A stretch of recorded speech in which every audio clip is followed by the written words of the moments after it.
نحمده ونستعينه ونستغفره ونعوذ بالله من شرور أنفسنا ومن سيئات أعمالنا من يهده الله فلا مضل له ومن يضلل فلا هادي له وأشهد أن لا إله إلا الله وحده لا شريك له وأشهد أن محمدًا عبده ورسوله أما بعد فإن خير الحديث كتاب الله وخير الهدي هدي محمد صلى الله عليه وسلم وشر الأمور محدثاتها وكل محدثة بدعة وكل بدعة ضلالة وكل ضلالة في النار. أعوذ بالله السميع العليم من الشيطان الرجيم. بسم الله الرحمن الرحيم. إن الذين قالوا ربنا الله ثم استقاموا تتنزل عليهم الملائكة ألا تخافوا ولا تحزنوا وأبشروا بالجنة التي كنتم توعدون نحن أولياؤكم في الحياة الدنيا وفي الآخرة ولكم فيها ما تشتهي أنفسكم ولكم فيها ما تدعون نزلا من غفور رحیم. برادران اسلام، کسی بھی انسان کی حکمت، دانائی، بصیرت کی یہ نشانی ہے کہ وہ اپنی قیمتی چیزوں کی حفاظت کرتا ہے. قیمتوں کی اہمیت، عظمت دنیا میں بھی ہوتی ہے اور آخرت میں بھی. قیمتی چیزوں کا تعلق انسان کی صحت، مال، عقل، عفت، عصمت اور دین و اخلاق کی حفاظت سے بھی ہے. رمضان المبارک میں اللہ کی توفیق سے جو اعمال خیر سر انجام دیے گئے ہیں، اب عقل مندی کا یہ تقاضا ہے کہ اس کی حفاظت کرتے ہوئے اس میں ایک تسلسل اور استمرار باقی رکھا جائے. اعمال خیر کی حفاظت کیسے ہوتی ہے؟ اس کے دو طرح جواب دیے جا سکتے ہیں. ایک یہ کہ دین پر انسان استقامت اختیار کرے، اور دوسرا پہلو یہ ہے کہ وہ ان اعمال سے بچے جو نیکیوں کو برباد کرنے والے ہیں، نیکیوں کو ضائع کرنے والے ہیں. آج کی گفتگو میں استقامت کے حوالے سے بات ہوگی. جس طرح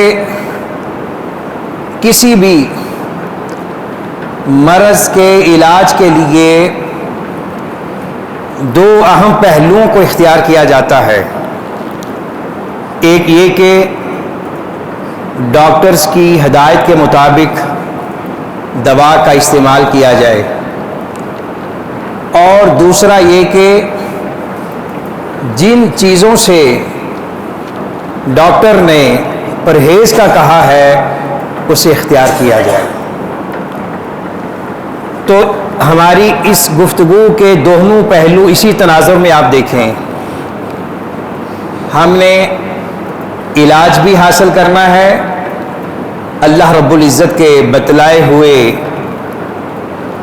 فرمان اور ہدایت کی روشنی میں، اور ان برے اعمال سے بھی بچنا ہے جو ہماری ایمانی اخلاقی صحت کے لیے تباہ کن ہے۔ استقامت کیا ہے، اس کے اثرات و ثمرات کیا ہیں، اور اس استقامت کا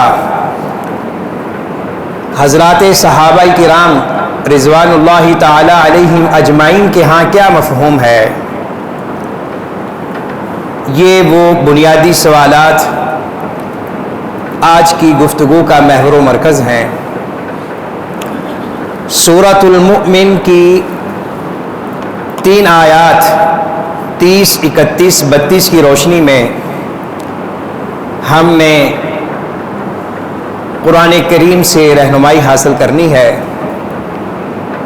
اور یہ مقام بہت ہی ایمان افروز، بصیرت امیز اور انسان کے اعتقاد و عمل میں استحکام کے حوالے سے بہت اہم ہے۔ یوں تو قرآن کریم کا ہر حرف، ہر جملہ، ہر آیت ہمارے لیے مینارہ نور ہے، وسیلہ رشد و ہدایت ہے، البتہ اس مقام میں حسب موضوع اللہ رب العزت نے ہمیں خوشخبریوں سے نوازا ہے۔ ان الذین قالوا ربنا اللہ ثم استقاموا، بے شک وہ لوگ جنہوں نے کہا ہمارا رب اللہ ہے اور اس پہ جم گئے، تتنزل علیہم الملائکہ، ان اہل استقامت پر فرشتوں کا نزول ہوتا ہے، تتنزل علیہم الملائکہ الا تخافوا ولا تحزنوا وابشروا بالجنۃ التي کنتم توعدون، وہ یہ خوشخبری لے کر آتے ہیں کہ تم نہ ڈرو نہ غم کرو، اور تمہارے لیے جنت کی بشارت ہے۔ نزولا اللہ تخافوا ولا تحزنوا وابشروا بالجنۃ التي کنتم توعدون، جس جنت کا تم سے وعدہ کیا گیا تھا اس جنت کو پانے کے لیے خوش ہو جاؤ۔ وہ مقام جنت قریب سے قریب تر ہے۔ نحن اولیاؤکم فی الحیات الدنیا وفی الآخرہ، ہم تمہارے دوست ہیں، خیر خواہ ہیں، مددگار ہیں دنیا کی زندگی میں اور آخرت میں۔ وَلَكُمْ فِيهَا مَا تَشْتَهِي أَنفُسُكُمْ وَلَكُمْ فِيهَا مَا تَدَّعُونَ، اس جنت میں، آخرت میں تمہارے لیے ہر وہ چیز ہوگی جس کا تمہارا نفس خواہش کرے گا اور جو تم مطالبہ کرو گے، مانگو گے۔ نزلا من غفور الرحیم، یہ مہمانی ہے، ضیافت ہے رب غفور الرحیم کی طرف سے۔ حضرت ابو بکر صدیق رضی اللہ تعالی عنہ استقامت کے مفہوم میں فرماتے ہیں کہ اللہ یلتفت الی الہ غیرہ،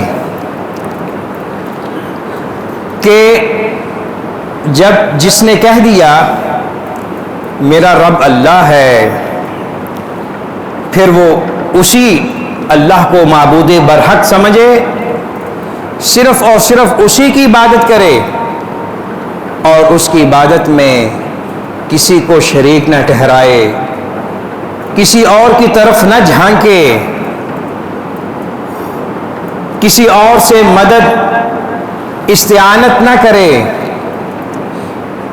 اور حضرت ابن عباس رضی اللہ تعالی عنہما فرماتے ہیں کہ استقامت کا مفہوم یہ ہے کہ وہ اللہ کے بتلائے ہوئے فرائض پر قائم دائم رہے۔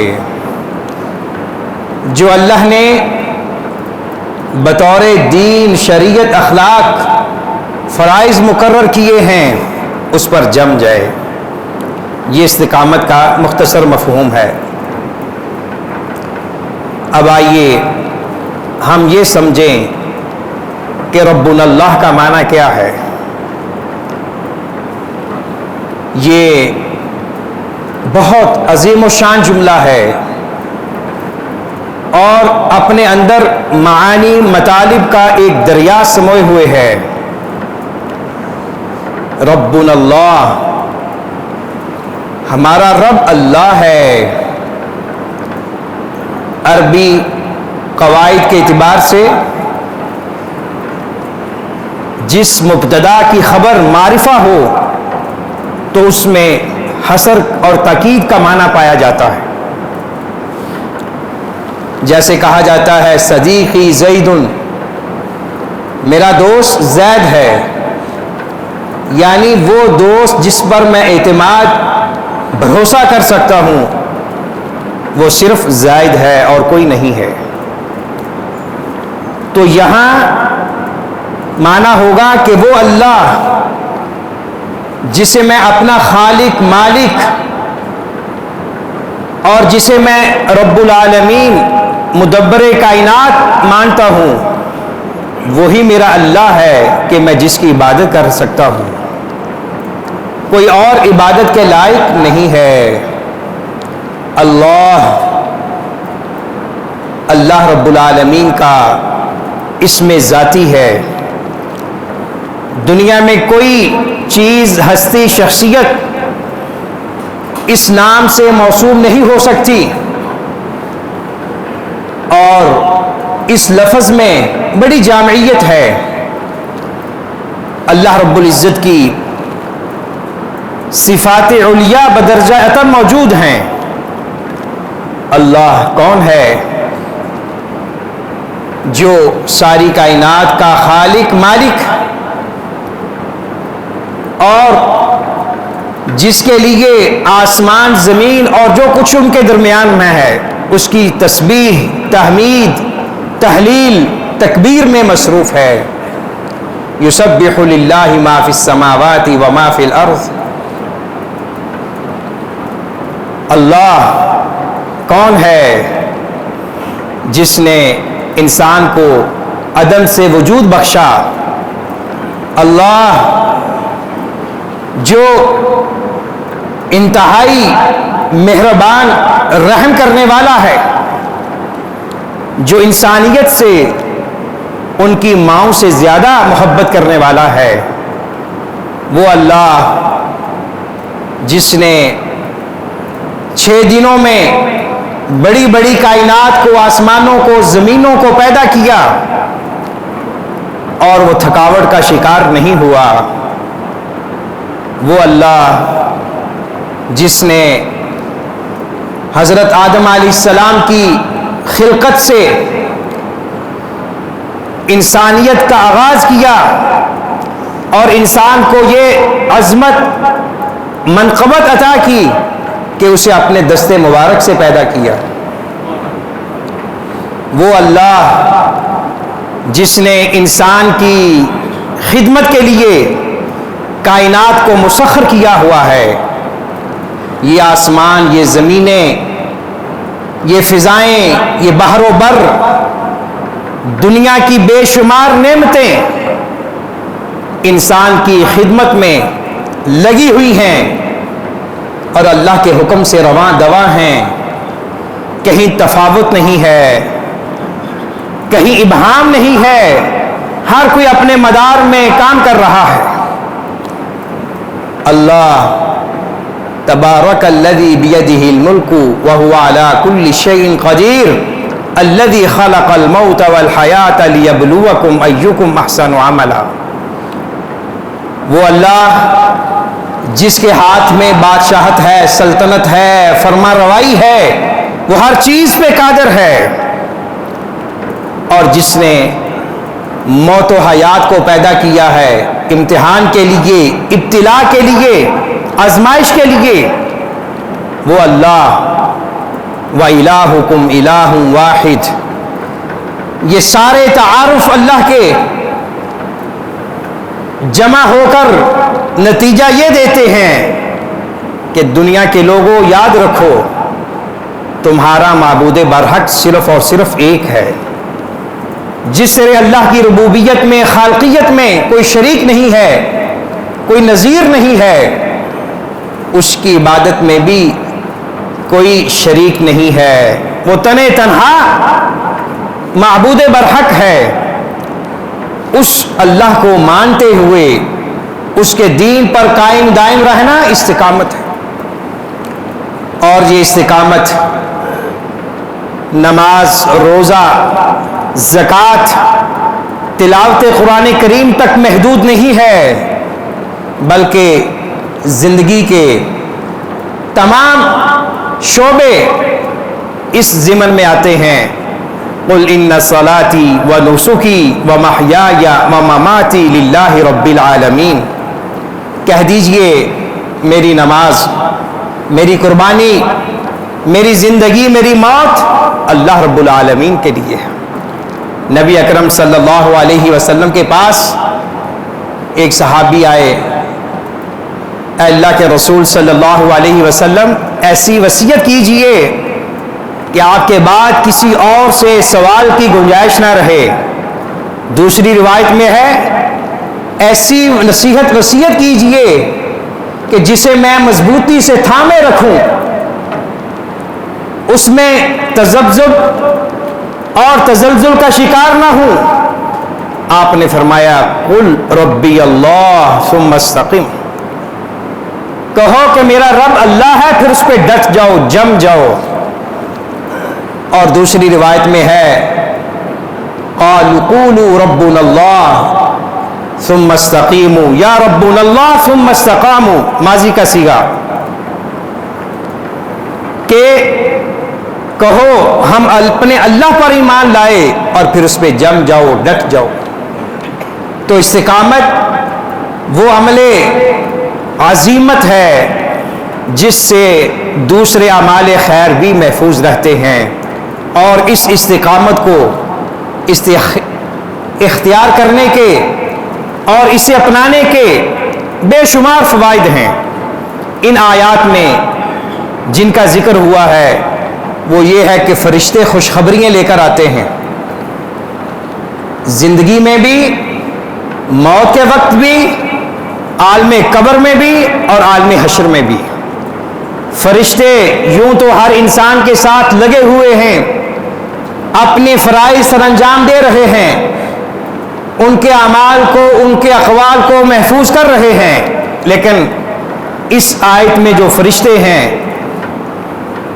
یہ اہل ایمان، اہل استقامت کے ساتھ خاص ہیں۔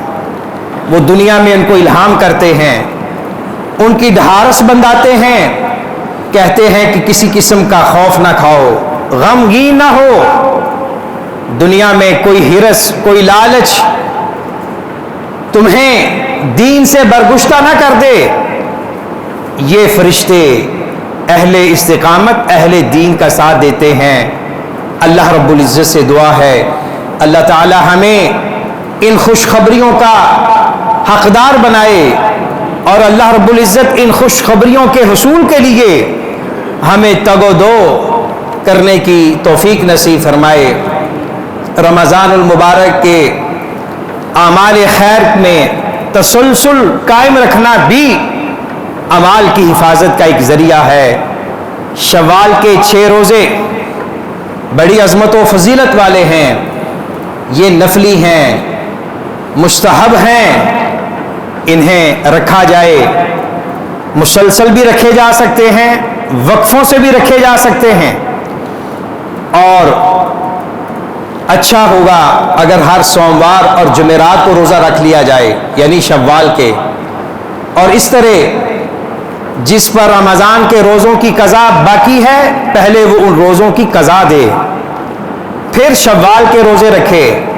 ہاں اگر یہ محسوس ہو کہ میں قضا کے روزے نہیں رکھ سکتا اور شوال کا مہینہ گزر جائے گا تو ان حالات میں شوال کے پہلے 6 روزے رکھے جا سکتے ہیں اور بعد میں قضا دے دے، کیونکہ رمضان کے روزوں کی قضا آپ آنے والے شعبان تک دے سکتے ہیں، آپ کے پاس 10-11 مہینے ہیں، البتہ شوال کے روزوں کی قضا نہیں ہے۔ اللہ رب العزت ہمیشہ ہمارے دلوں کو نور کتاب و سنت سے منور فرمائے۔ وآخر دعوانا ان الحمد للہ رب العالمین۔